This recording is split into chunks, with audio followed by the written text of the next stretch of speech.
全てを失うかはたまた手に入れるか気をつけて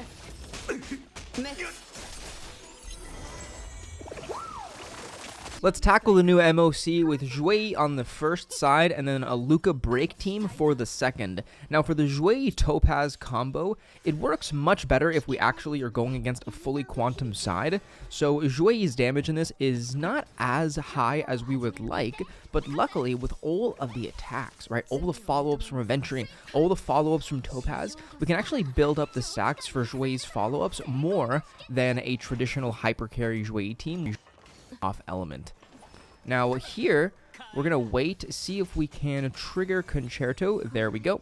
Once we boost everybody forward, we're going to get 2 actions where everybody is buffed. That is the benefit of running a fast Robin versus a slow Robin, although they both work.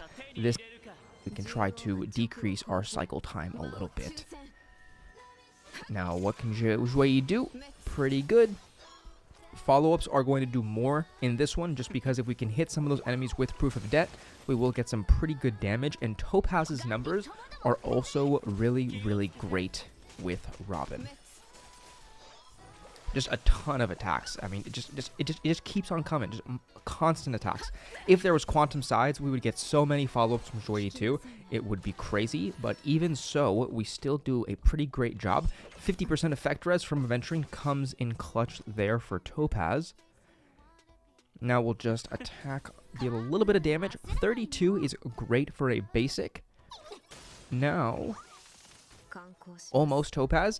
Now a skill, maybe we actually could have, changed our relics around and cleaned it up in this cycle. But what we're going to do is we're just going to increase our energy a little bit going into the next wave, so we're fully prepared and we can just deal max damage when Jeopard comes up. Here, we'll go for the skill. Get some energy, almost capped out now. Her technique will put us to cap. Beautiful.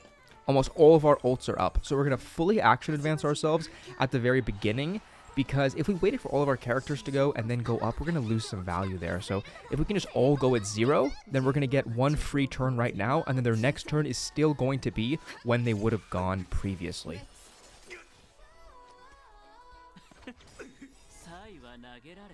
Ton of toughness on Aventuring's ult.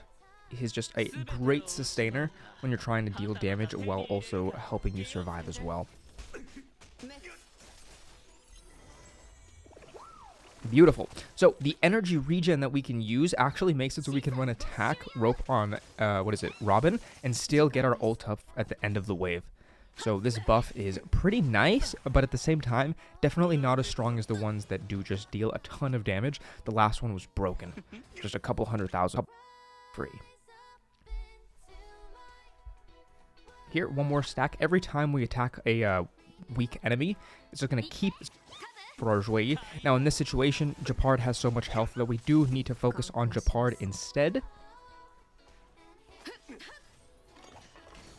Great. Now, as you can see, Concerto is about to end and we still got an action. That's because we triggered it at the very beginning of the wave. Crit there, very nice. The stacks on Topaz's swordplay are fully stacked, so we are dealing good damage. When it comes to Numby, we're going to use a couple of turns and then fully action advance everybody once again. Great. Jeopard is almost dead. Numby is going to come in clutch and hopefully kill Jeopard. Come on. Come on, Numby. A little bit of crit damage increase. With a follow-up, pretty nice. Numby, thank you. You've done a great job, Topaz. And Numby. And Xueyi. Just a great team. Love this team. So we're on to the second side, and for this Luka team, originally you usually use Gallagher in the 4th slot. However, with no fire-weak enemies, his damage is not too good, and against Kafka, you really want a CCing cleansing unit. Huohuo's cleanses are just so broken for Kafka that it makes you just really regret not putting her in there if you don't have her. If you don't, any sustain that cleanses is good just to make sure that dominate doesn't screw you over too much. Now here we're going to get this break effect bonus here for Luka. Unfortunately, we can't break. Ideally, you want every action of Luka to either be a break or a retrigger of his break. So, what can we do here? We could break, but the toughness would be wasted a little bit, so it's better just to put both of them in range for Luka's uppercut. Perfect. Here, doesn't really matter. We can just take it down a little bit more as long as we don't break it. Need to make sure Luka is the one to break. Huohuo's energy gain plus the MOC buff is pretty much like a 45% energy gain every single cycle. It's pretty crazy. 262 break is wonderful. What can this super break do? Oh, ideally, we don't want to break. Hopefully, we can get lucky in these bounces. Avoid that right guy. Okay, that was insanely lucky. Yeah, that's that was crazy luck.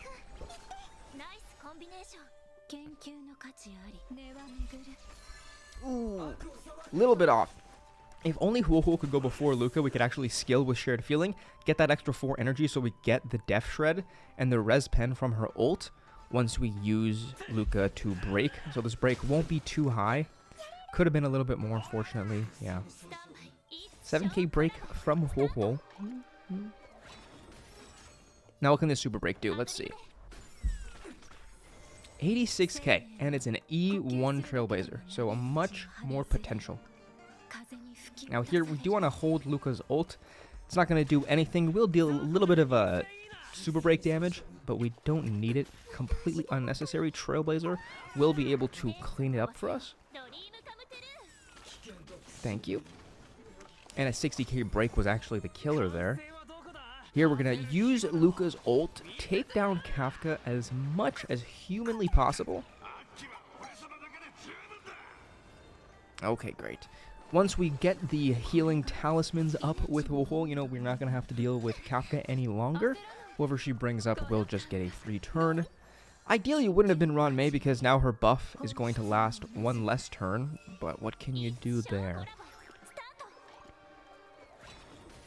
Not having the E6 on Trailblazer is really tough. Not that you can even get it right now, but those 2 extra hits would be very, very, very helpful for energy and just for dealing more toughness. And for damage. So at this point, run's kind of slow here. We're kind of just whittling down the toughness until we can get some breaks here. Great, we did get the hit on Ranmei. The ult is going to trigger. No, it's already up actually, never mind. Don't need to trigger it, so we will get the full break. 319, not bad when you're considering we're only getting the Ranmei buffs, and we're pretty much getting no Death Shred. Usually with break teams, if you want to get the highest break, you gotta put some Death Shred in there. You need Silver Wolf, and you need Pela. So this team, which doesn't have either of those two, the breaks are still pretty good, and we can take advantage of the super breaks as well. Kind of bad super break, but it's fine.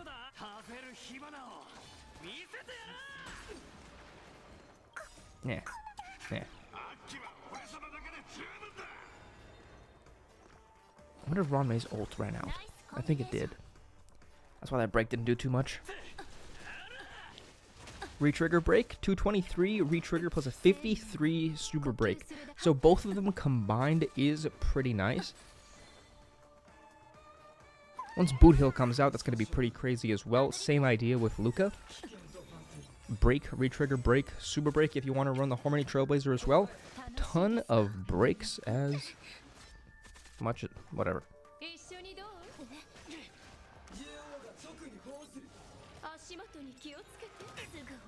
Okay, at this point, I mean, it's pretty much an auto, right? I mean, we just keep on taking down the toughness even further.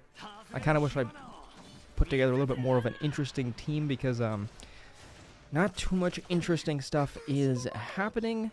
We've got all of our ults hostaged here. Don't need to trigger either of the two because both of the uptime is there. We can just trigger the other one and they're both going to die anyways. So, heal us up. Take the toughness down a little bit more. Come on. Great. Speaking of break teams, hopefully Firefly gets some changes into her kit. She is looking pretty damn weird, I gotta say. So hopefully we can get some increases. 236 break, looking good. But Jade is amazing. Not damage-wise, just her. Just her. As a person. As a human.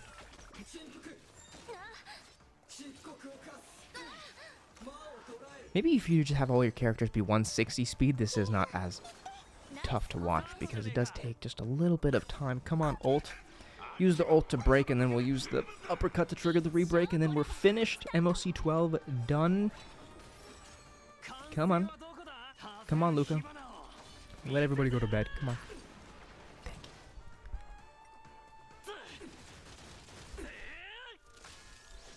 Bang.